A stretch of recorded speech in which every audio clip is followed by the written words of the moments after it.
So, welcome to Coaching for Coaches First Wednesdays with Gretchen Heido. Today is March 3rd, and today we're going to talk about niches, whichever way you say it.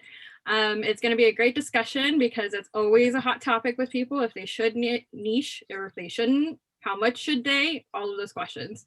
So, with that, I'm going to hand this back over to Gretchen. All right. Well, hello, everybody. It's so good to see all of you this first Wednesday of the month of March, which I cannot believe that here we already are. So I know for many of you, this is a topic that we've talked about. We've talked about to niche or not to niche. And what I want to do tonight is we'll go ahead and we'll talk about that deeper. But I'd also love to hear from you, what brought you to the session tonight so that we can kind of keep track of what questions you have. Many of you are in my Stairway to Six group, and I know that this is something we just went over, and I don't want to duplicate too much, but I do want to answer questions about this. And then if we have time and it feels appropriate, we can run some game film for you too about things that are going on in your business and just see what's happening there. So who wants to open this up with maybe some questions that you have about to niche or not to niche? And you can just unmute and ask.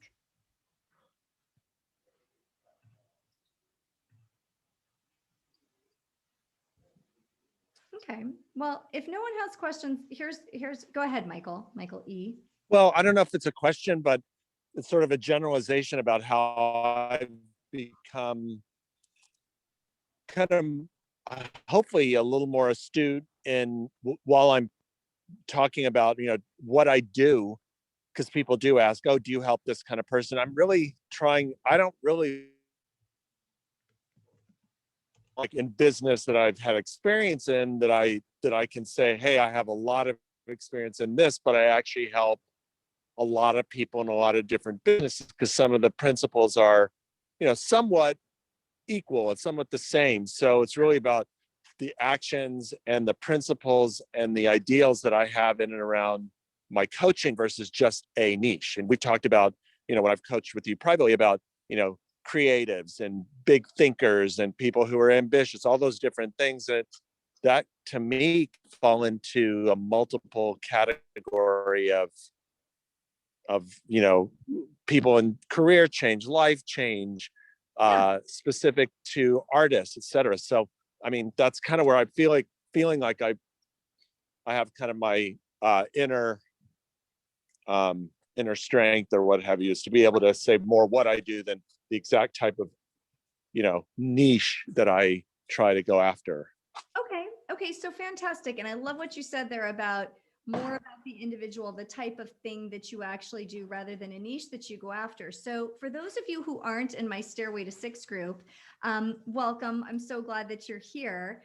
One of the things that we've been talking about is this concept about, do you have to have a niche?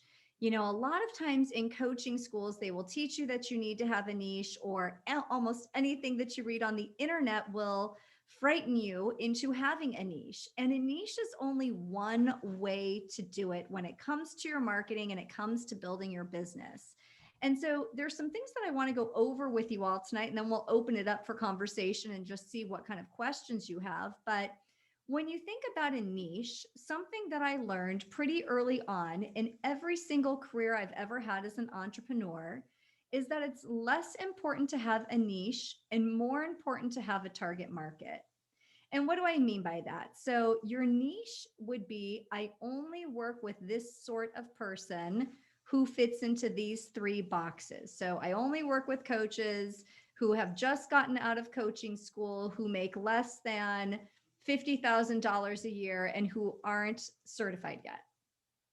If I did that, that would cut off my stream of income and the people that I love to work with and serve by a lot. It is a target market that I work with, but it isn't necessarily my niche. Niche, the other way to look at niche is when you're thinking about this, is how are you limiting your thinking by only thinking about serving one type of person or two types of people? And so something to consider when it comes to niche or not to niche is, instead of thinking about a niche, think about your target market. And a good way to think about that is, who excites you?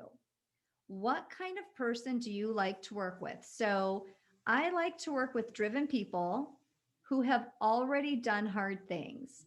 They're able to pay my fee. They're excited to do the work. They can follow through. They take direction and they advocate for themselves in their own lives. They don't expect me to do the work for them just because they pay for coaching. They know that it's a co-creation and partnership, but that they're going to be the ones that in the end are ultimately responsible for their results.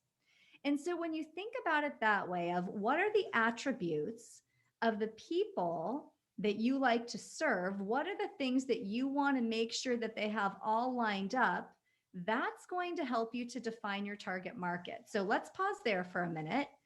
Who are some of the people, what are some of the qualities that the people that you like to work with have?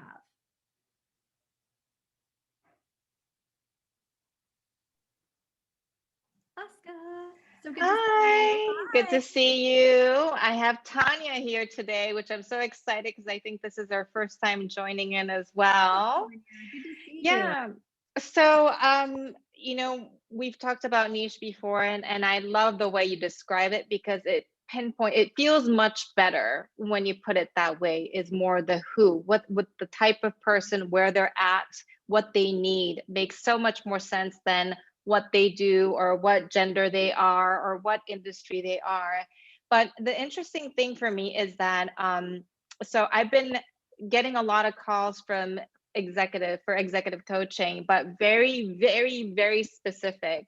They're usually Japanese CEOs or executives who are trying to simulate a little bit more to the Western culture, whether it's Canada or US, or I'm getting calls from US entities who are potentially merging with a Japanese company.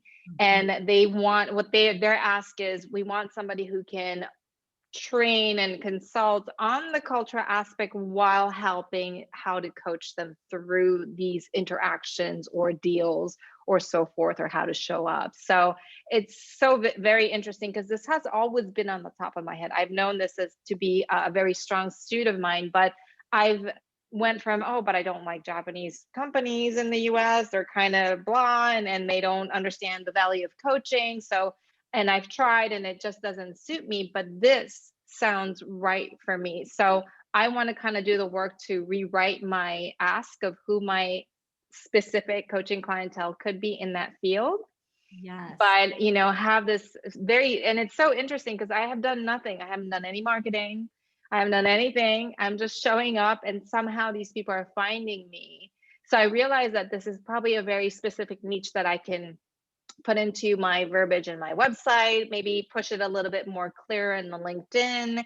And I feel like the niche is finding me. Yeah.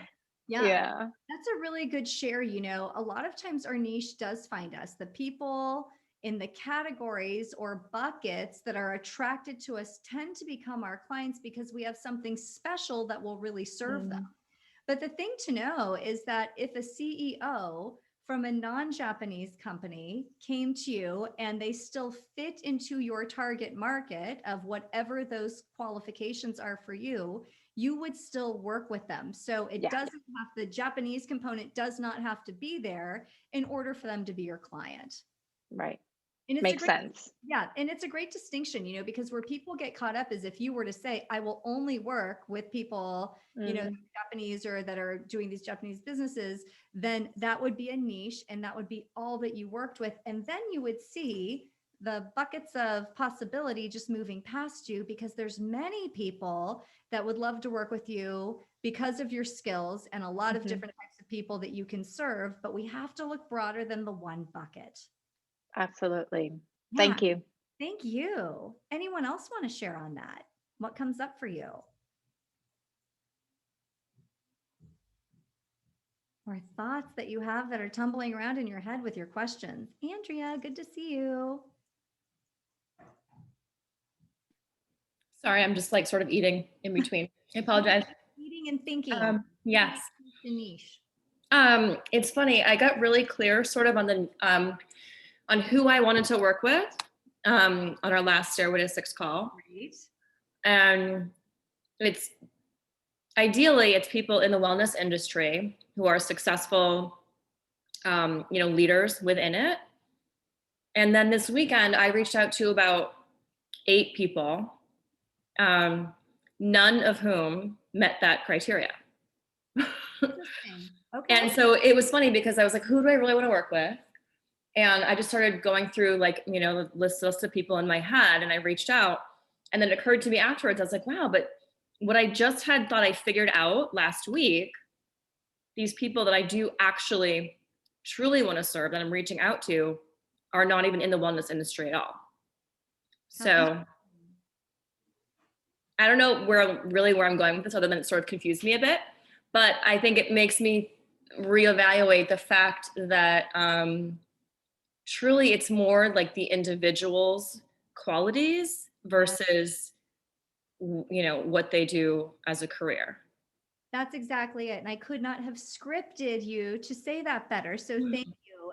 Let's repeat that, everybody. It's the individual's qualities instead of what they do as a career. Or it's the individual's qualities instead of who they are in the world or the bucket that they might fit in.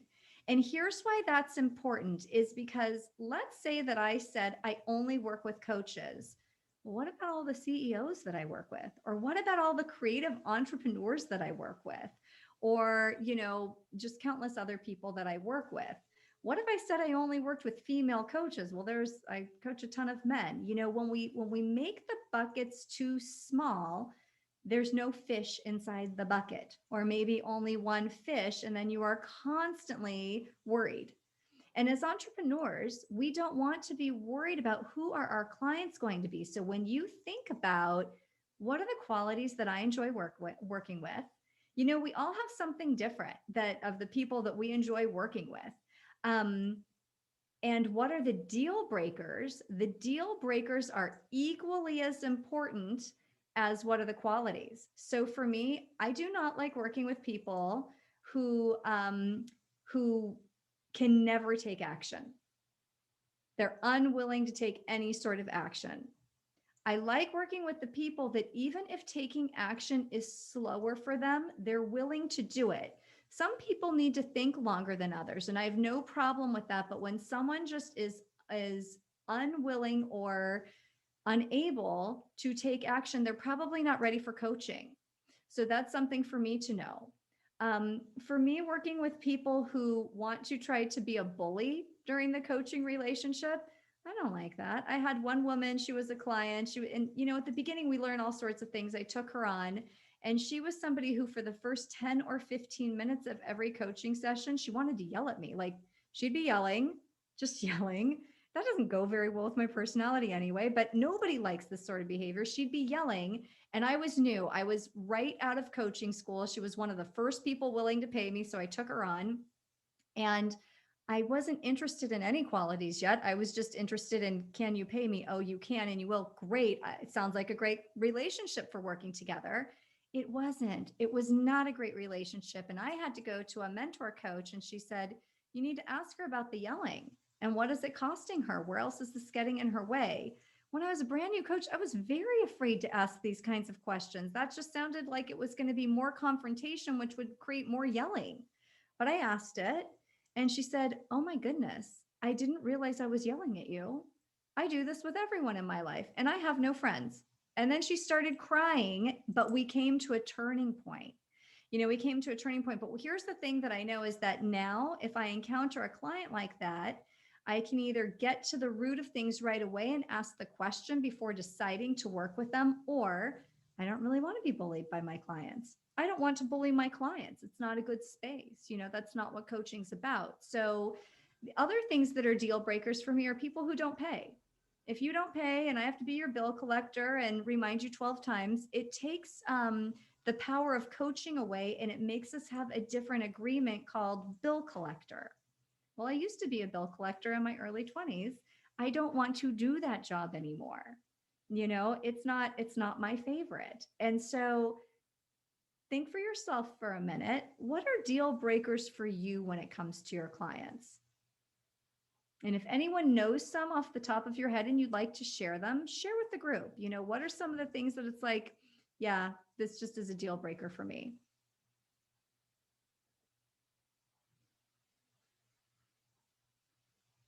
Heba, I see you smiling. Do you have one? Yeah, I see you cracking up. Actually, do you have one?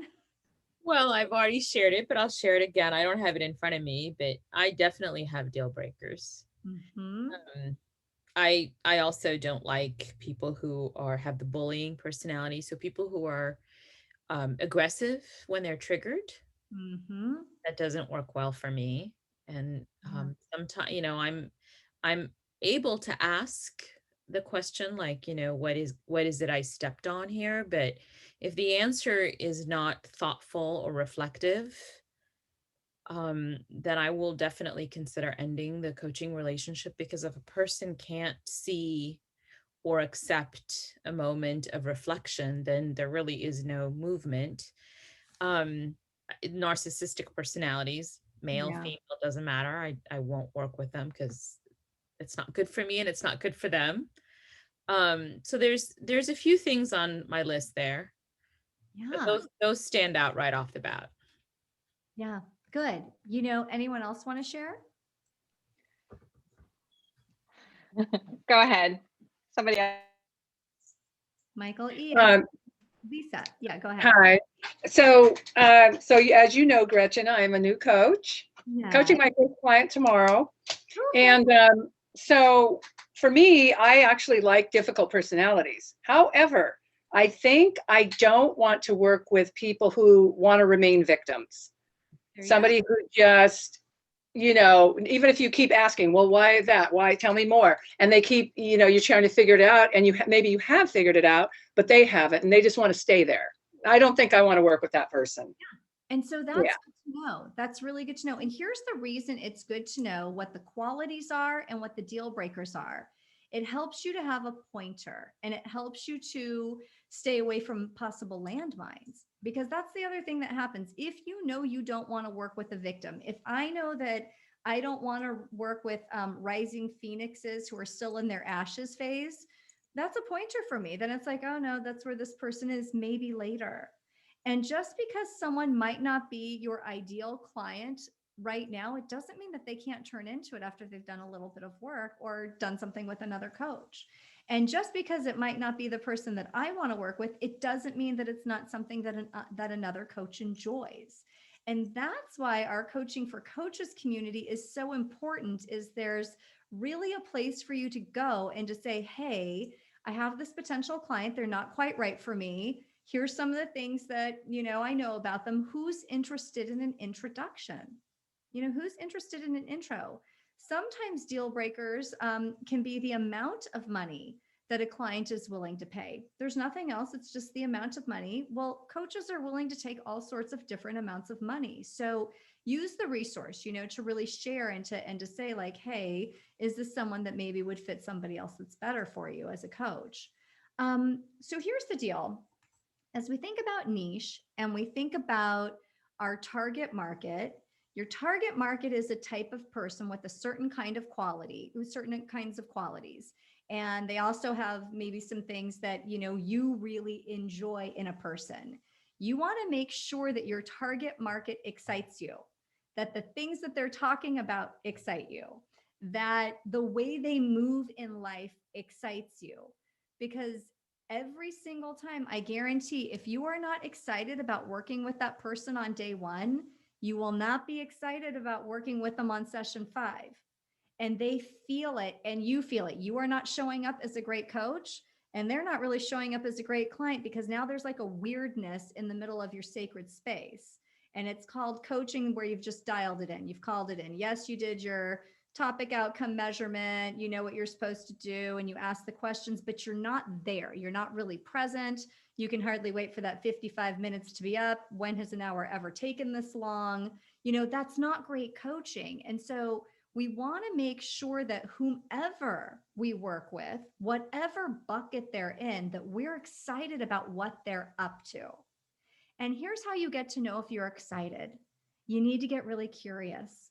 During that first conversation with a potential client, ask questions about, what are you up to in life? Where are you headed? How do you typically get from destination to destination in your life?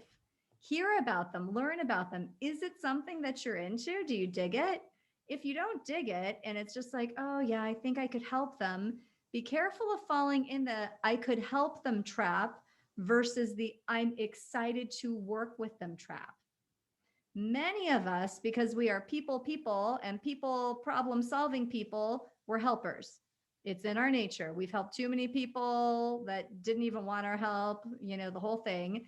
It's the same thing with our clients. You're going to get a lot of them that they're not really ready for the kind of help that we can offer. They need to be at a certain level in their life of how to get there, their own vehicle for moving forward.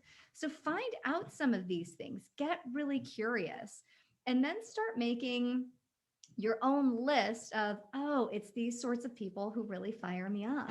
The ones who they take charge. They might make a mess. I work with a lot of take charge people. They are blowing crap up along the way. They're like fast and furious and blowing it up a lot. They're not furious in like the way they feel, but fast and furious and blowing things up in their wake. And I don't mind that. I like people that'll take an action. And we can clean up the mess along the way. That's no problem. I also like the people that are slow and steady wins the race, and they do it a little bit at a time, but they're doing it. So that's the commonality, is that they're doing it. So we're not looking for clients with no problems or personality flaws. I don't know an individual on the earth who doesn't have, a personality flaw, myself included. We're looking for people whose personality flaws don't bug us.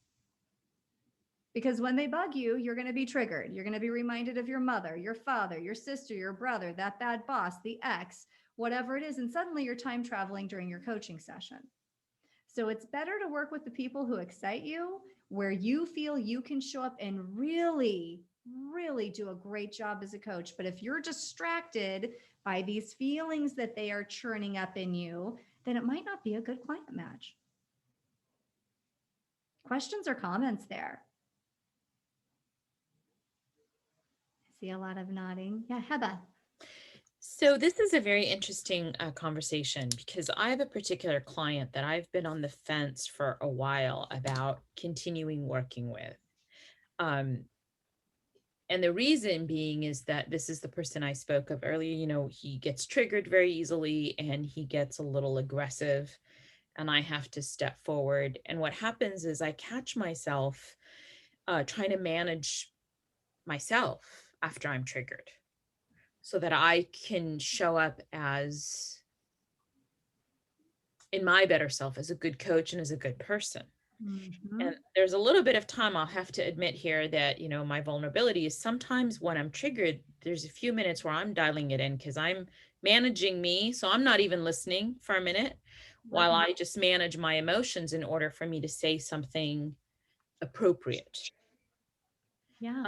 And I think, and then, so every time I bring up the conversation about how is this helping him, he'll go on about how helpful coaching is for him and how much he's, accomplished. And I feel like there's two different people in the room. Like I'm experiencing something completely different than him. Mm-hmm. And I think, how is it possible? Well, is this about me here now? Maybe it ends because I'm uncomfortable. It has nothing to do with his progress. Or do I continue knowing that there's a part of me that isn't 100% dialed in because of these trigger points? And I think sometimes I lean to but if the client is getting something out of it, then I am serving. Sure. And then there's a part of me that wants my own self-care as a coach that says, no, it doesn't matter. I need to care about myself. So that's a real dilemma for me. Yeah. And it's a dilemma for a lot of coaches, because you're right. There have been people that I have worked with that I really, wanted something different for them or faster for them or whatever it is, or they triggered me a little bit. But at the end of each session, they told me what they got from it and they were moving forward.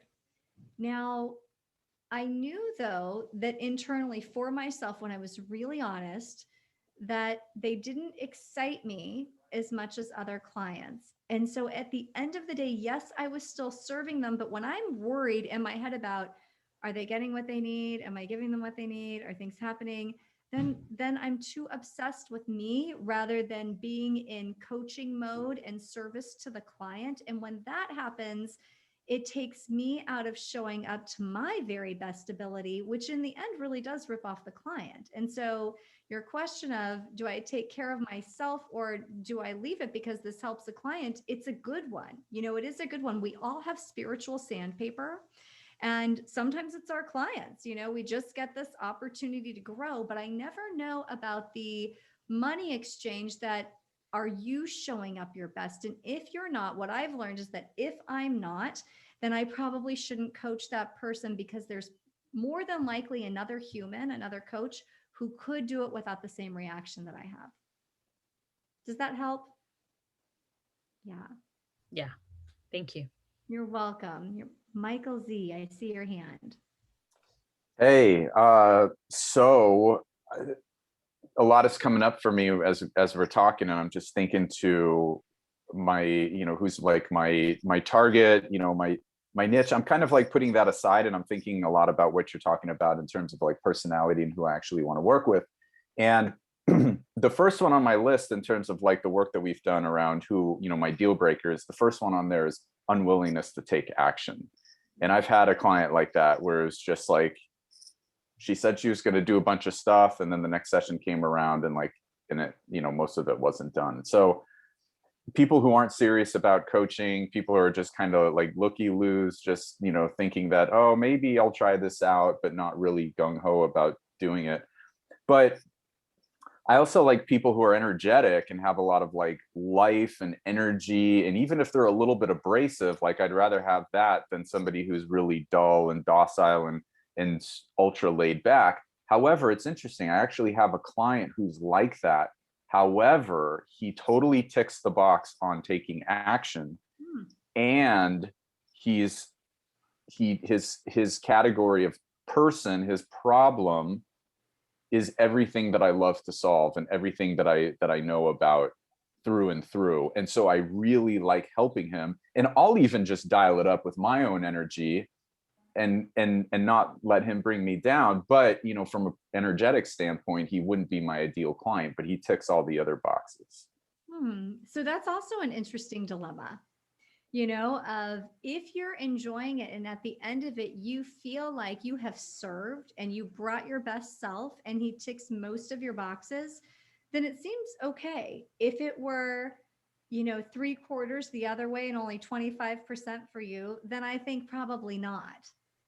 Yeah, if he wasn't ticking the other boxes, yeah, definitely it wouldn't be a good relationship. But I show up, you know, pretty excited. Like I'll say this, I have to consciously sort of get into character and get a little bit more energetic and get excited about it, because I know I'm not going to get that from him.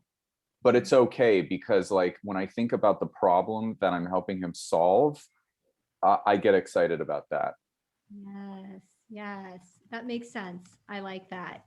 You know, one thing I'll say is this too. A lot of times clients, they don't move forward. They say they're going to do things, even those A-type fast personalities, and then they don't do it. Well, guess what? That's the whole reason that there's coaching, is because we do help people to figure out why they're not doing it, what's getting in the way. And so for me, as long as clients have a bias towards action in who they are, if they're not taking action, then we find out what's getting in the way of who you're being, because there's something there, and it usually is something deeper that we have to get into. And that's the part about coaching that can be so beautiful. So if you've got this person that they're quite capable in their life, but for whatever reason, there's an area that they're not, we need to find out their commitment level. Is it a should that they feel like they should be doing, but they don't really want to?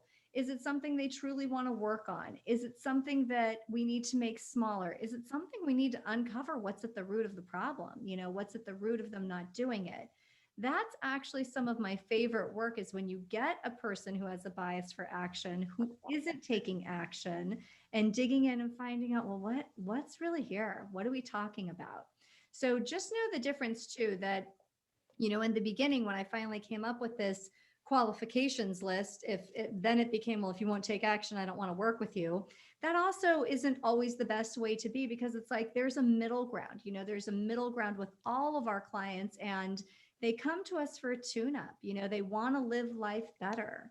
And for some people, when you get a client who has such a strong bias for action, maybe the work is about slowing them down, having them take less of a bias for action, more of a pause in the moment. So there's a lot there, so you will get to know that and what works for you and what doesn't.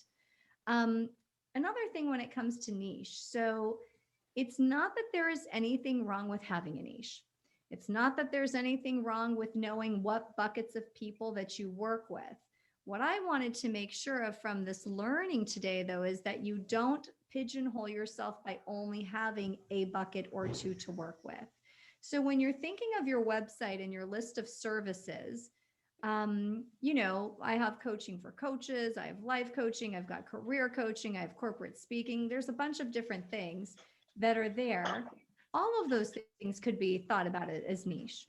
They all could, each and every one of them, and separately, they could all look like a target market, the thing that I'm going after. So think of the niche as a bucket underneath your target market. And then as you go from there, it will help you to figure out who are the people in my world that I already know that I can connect with.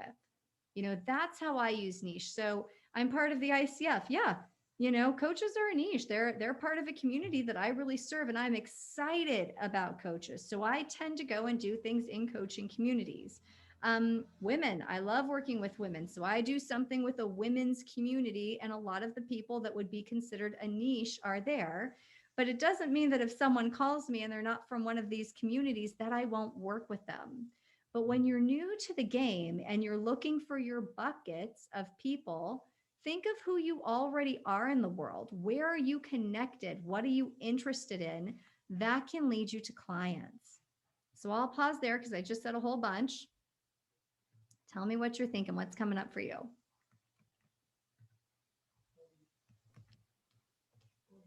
So for me, the deal breaker was an interesting conversation because I didn't think I had so many deal breakers, but I do. I clearly do. It's not about people not taking action, because thankfully I haven't come across too many clients like that, but it's the ones that I have to remind them that it's a session.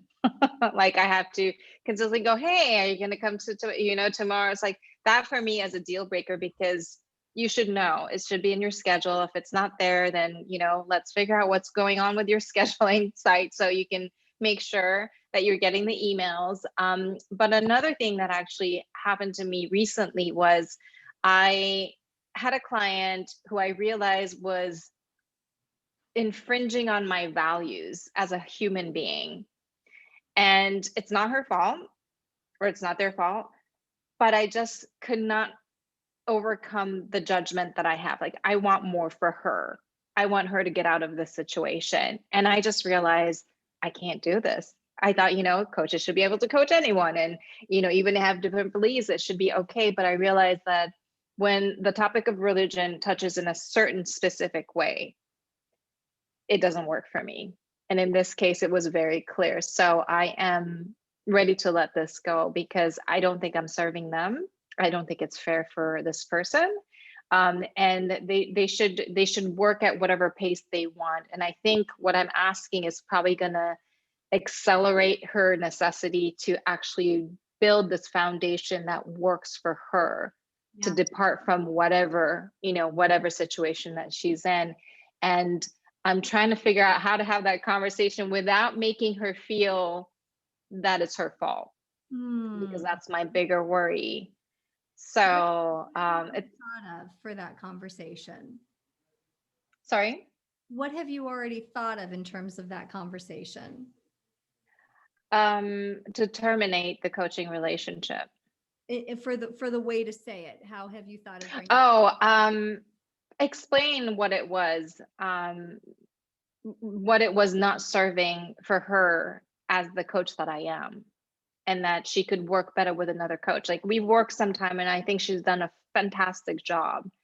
I think she needs a different type of coach, is the conversation that I had, and there's a reason why. Yeah.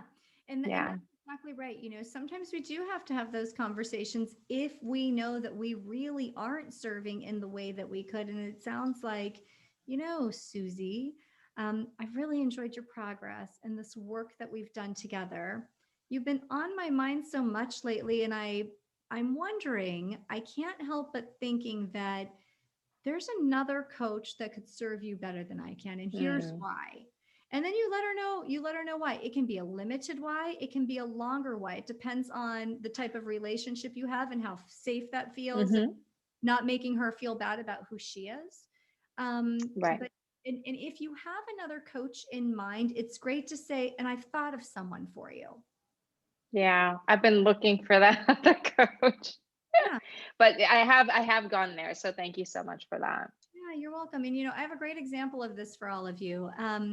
So I do a lot of entrepreneurial coaching, and I don't know how many years ago at this point, I had this great enrollment call with this woman. We were super jazzed to work with each other. We were going to build her business, and it was stuff that I really knew I could help her with, like really, really knew. I don't remember at this point what kind of business she told me she had. All I remember is the end of the conversation where she said, well, I've been lying to you. And I thought, I've known you for an hour. Why are you like, okay. And she said, I've been lying to you. And I said, oh, okay. Would you like to share about what? And she said, yes. The business that I told you I have isn't actually the business that I have. And I waited. Okay. And I said, would you like to share what the business is? And she said, well, no, I don't want to share it with you, but I know it's going to be a requirement of you coaching me. I said, well, yes, if we're going to do business building, it definitely will be a requirement. I can't really help you build your business any other way. And then she said, I work in adult entertainment and in the pornography business. Can you still help me? And I had to take a beat. People can do whatever they're going to do, but I had to think, can I really help her? Can I? And I knew I couldn't, and that was just the truth. And I said, I really appreciate your bravery in telling me. And thank you for asking me about if I could help you. Thank you for asking me. What my gut is saying is that there's going to be a coach who's better suited to help you with this. And she was pissed. She yelled at me. She cussed at me. Oh, if I would have been a bakery or whatever she said, then you would have helped me. And I said, well, yeah, you're right. If you would have been whatever the business was that you said you were, I would have been able to help you. And she said, so you're judging me? I said, no, I'm not judging you. I said, but what it is I've got my own biases, and I know that they're going to stand in the way of you growing your business in the way that you're telling me you want to. And why pay someone who is going to stand in the way, not on purpose, but it will just be there? And she hung up on me, and that's the way that story goes. But with my own integrity, I'm not going to pretend that I can help somebody who I can't help, that I just can't help. So you're going to get, there's all sorts of people in the world doing all sorts of things. None of them have to be looked at as bad or good. It just, when I look at it, it's, can I help you? Can I help you in an unbiased way? And sometimes I can't. Sometimes it's too close to home. Sometimes it's something that was too painful for me. So who knows? Sometimes I can't. And if I can't, what I know is that I would drop too much into social self or into some other version of me, but not as the professional coach that I'm trained to be. And if I can't hold a center, then it doesn't matter if you're my niche, my target market or not. I'm not going to be able to help you. What feedback do you have on that?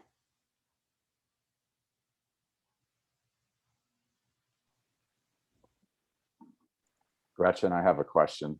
Yeah. If you were just starting off, when you were just looking for clients who would pay you, would you have taken her? With that one, I didn't. I was just starting off. That one, Oh. I didn't. I wanted all the money. And you know that. I mean, I've coached you, so you know that about my story. I want to take oh, you're going to pay me? Great. I can quit PR. Fantastic. That one I just couldn't do. For me, with all the things that I think, child trafficking and whatever else, I was like, yeah, no, I'm not going to do that. And I didn't have to get into my story with her as to why, but there's been a lot of other personalities that I've taken on in the beginning that I knew they were a no for me, and I said yes for the money. And that's just true. That's just true. Michael E. I think the way you delivered your own unwillingness to join in that particular engagement was, pretty brilliant, in the sense that you said no and you owned it as your own personal bias versus like, I don't approve of it. I just, because of who I am, I'm not going to serve your goals, your dreams. And again, that goes back to also freeing you up to be the coach that you really are striving to be, which is working with the people that you are strong in knowing you can help. Yes. And I like what you said there, because the truth was, when I gave her that feedback, I was really put on the spot. I mean, Yep. that's truth. I felt very uncomfortable, very put on the spot. And I was mad that she had lied. I felt really tricked. My feelings were getting in the way of being professional. But I did just get to say, it's not, it won't serve you. You have these goals. You told me you want to make this much money. You want to sell this much product. You want to sell this many videos. You want to do all of these things. And I know that if we work together, I won't be able to help you create that kind of a plan in a way that's really going to be effective. And so I took it on as my own problem. Yeah. Anything else here about niche or target market that you guys want to discuss or talk about? Oh, Tanya.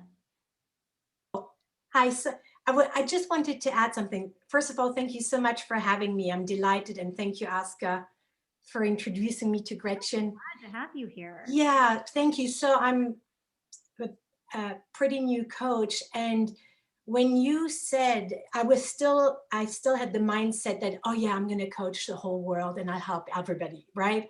And when you just said, no, you have to be excited about your client, as maybe basic as it sounds, it was really a revelation for me right now, because I've noticed that the few coaching sessions where I felt I was really inspired and the intuition came in and it flowed, right? Because we can feel when it flows with your client.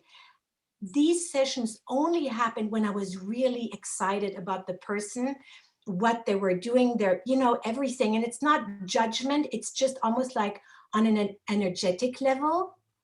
And when I work with people that are actually out of my, the personalities that I would like to work with, I feel like it's almost, I'm dry like a desert. Like I feel like my intuition is not connected. There's not much of a flow, and it feels much more of a laborious work. Yes. So thank you for that. You're welcome. And you bring up a good point there. The more laborious work it becomes for us, the less coaching we're actually doing, and the more pushing our agenda that we start doing. Exactly. And the other thing is, like, the few times where it did flow, I didn't even see the hour go by. I was shocked because it was such a beautiful flow. And when it felt laborious, it was really almost kind of painful. I mean, at least for me. That's right. Thank you. You're welcome. And it's not that we're not going to work during our coaching sessions. We're going to help our clients unwind what they have. We're going to help them get to the bottom of things. Sometimes the topics are going to be messy and there isn't a straight line through. Sometimes they're going to be blocked. Sometimes we're going to have no idea what's going to come next, except we're going to hold that frame for them. All of that is okay. It's the laborious when you feel like you are pulling somebody through a keyhole. And it's like, come on, or you're pushing them through the keyhole, whatever it is. That's not a good coaching relationship. What else is coming up for you? Adam. So this, the conversation you're having here, it reminds me of what I do when I'm searching for a job. When I just was purchasing a house, I've got a list of needs, nice to haves, red flags, and deal breakers. And I think that's a great thing to bring into this. That's exactly right. And the way that you just put that is fantastic. Yeah. Needs, nice to haves, and deal breakers. That's right. I have a question. Yeah. What about when it comes to marketing and it comes to putting the word out in specific communities, when it's just like, okay, I like working with guys just starting their business. I like working with couples and relationship stuff. I like working with nice guys. When it comes to marketing ourselves, is it like, I'm going to say this to this group, I'm going to say this to this group, and this to this group? It can be. It can be. That's sort of like knowing how to answer that question. What do you do? When you know the room that you're in, the place that you're going to market, you want to speak to that person. At the end of the day, all of it is Michael coaching, all of it is your coaching under your umbrella, no matter if it's Mr. Nice Guy relationships or people just starting, their businesses. And there's a few ways to think about it. You can get really specific on the pain points for those groups, if that's who you're targeting, or you can get really specific on who the people are that you like to reach personality wise. So it can be a 1-2 approach, and there's no right or wrong way on how to do it. What I have found is that it's never been a Facebook post for me, or a Facebook ad, or a LinkedIn this. It's always been the personal connection. Who do I know? Who can I get in front of every single time? And I wish it was, in the past, I wished it was quicker. I wish that there was an easier way to do it. But there, in my experience, there hasn't been, that it really is, what do you know about the person? Would talking to them about relationships be what's helpful? Then yeah, you talk about that. And with everybody, finding out what's their one thing, what's that thing that they're really struggling with. Maybe you think you're contacting someone for a relationship, but they're actually launching their business at their same time, and they're struggling with being a nice guy and launching their business. You just don't know. And so it's really about being curious and not missing something because you're concerned about marketing to this specific group. Mm-hmm. Does that help? Oh yeah, no. And it's funny because like I had a client, his 3-month contract is up, but he wants to renew when he gets the money. But he came to me because he couldn't sleep. Then he was just like, I'm stuck in a career that I hate. And then it came time to I'm having trouble communicating with my wife. So I coached him in 3 months over like 3 different things, and we're not done yet. And that's the way it is. And so that's, again, a good example of where worrying so much about a niche can really backfire. If you would have only helped them in the one area, what about all these other things? Because people are whole. We've got varied traits and interests. And when we miss it because we're too focused on, well, I just help this sort of person do this sort of thing, what about all their other things? And as coaches, we're trained to do all the things. We know how to help them. We know the questions to ask. When you're right there with a person, it's never just about the one thing. However, getting into different communities through the one thing, no problem. You can do that too. And that's where having a target market with the qualifications and the deal breakers, and then having niches that are like your arrows, it's like, oh, arrows for business, can be very, very helpful when you're starting. Good. Okay. We have time for a couple more comments or questions.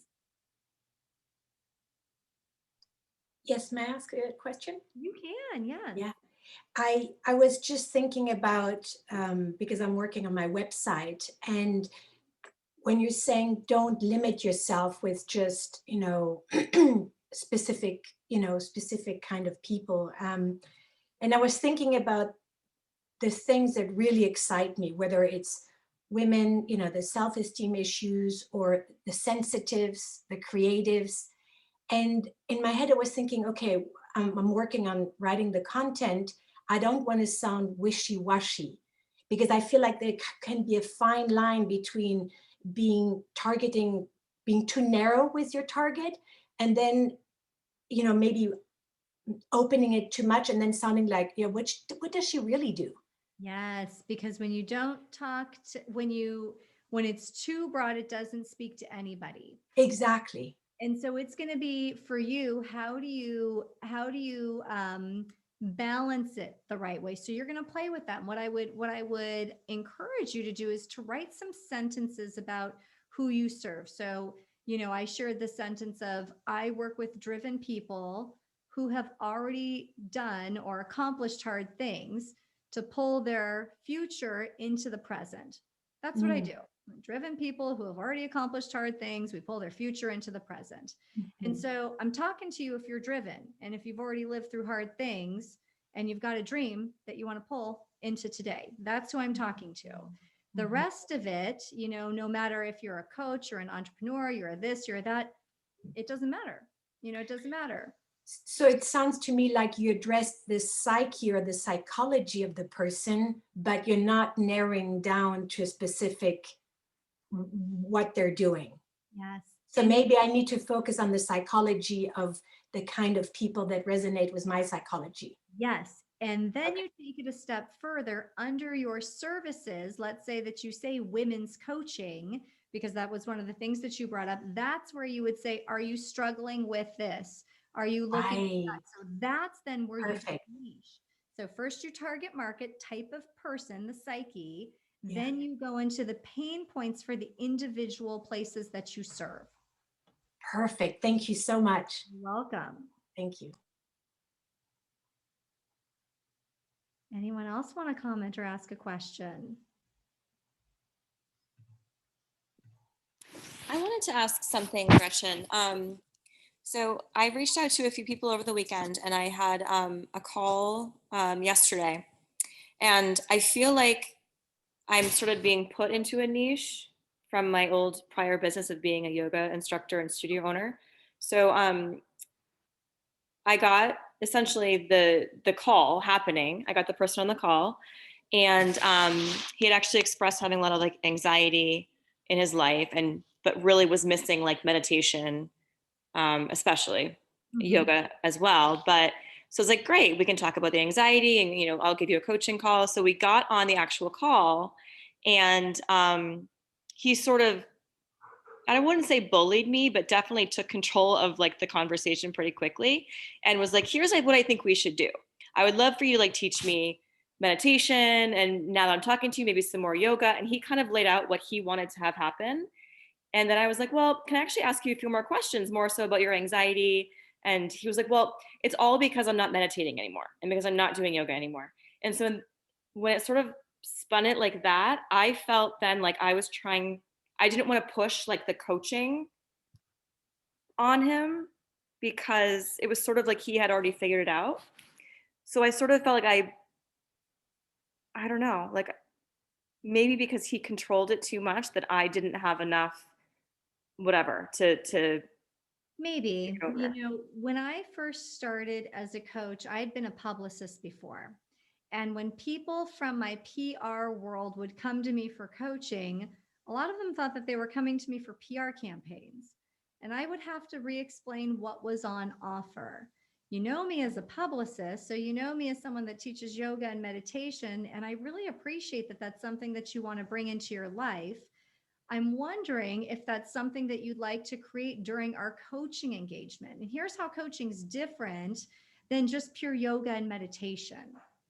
And then you get to see if it fits or not. I had to do that a lot in the beginning when it came to, I hear that, you know, you're wanting some media training and that you want to figure out how to get on camera. Wondering, here's what's on offer. This is coaching and here's how it's different than what I've done in the past. A lot of times people are just on autopilot and they know you in a certain way. So you got to give a little bit of education and keep your professional frame. Sounds like you did a pretty good job. He was just a bulldozer. He does need meditation. He's completely right. And he probably needs some help with slowing it down too, which is what the coaching could address. That's helpful, actually. Thank you. You're welcome. You're welcome. Okay, everyone. So we're at an end of another great First Wednesdays. I really appreciate all of your comments and your vulnerability and your participation. You know, I think that this topic is just so important. The clearer you get on your own target and who it is that you enjoy serving, that excites you, the more you will find them. You know, the more you will find them than just, here's my one bucket of people. I only work with career people that are 27 to 32, making this much money, driving this kind of car and wearing this sort of type of shoe. Good luck, you know, but if it's, I like this kind of person who does this, and this is who they are in the world, or it's who they're working on becoming, they're everywhere. They're everywhere. So the pointers, you know, the niches, the places that you are already in the world, those are your pointers to where to maybe find these types of people. And the types of people might be there and they might be somewhere else, but that's the distinction. And as you're going out there, worry less about, well, do they fit into this bucket, and more about, are they the target market that I'm looking for? Okay. Thank you for coming, and I hope you have a great March. Thanks, Gretchen. You're welcome. Take care, everybody. Thank you. Thank so you. much. Thank you very much. Take care, everyone. Take care. Thank you. Bye. Bye. Bye. Thanks, Adam.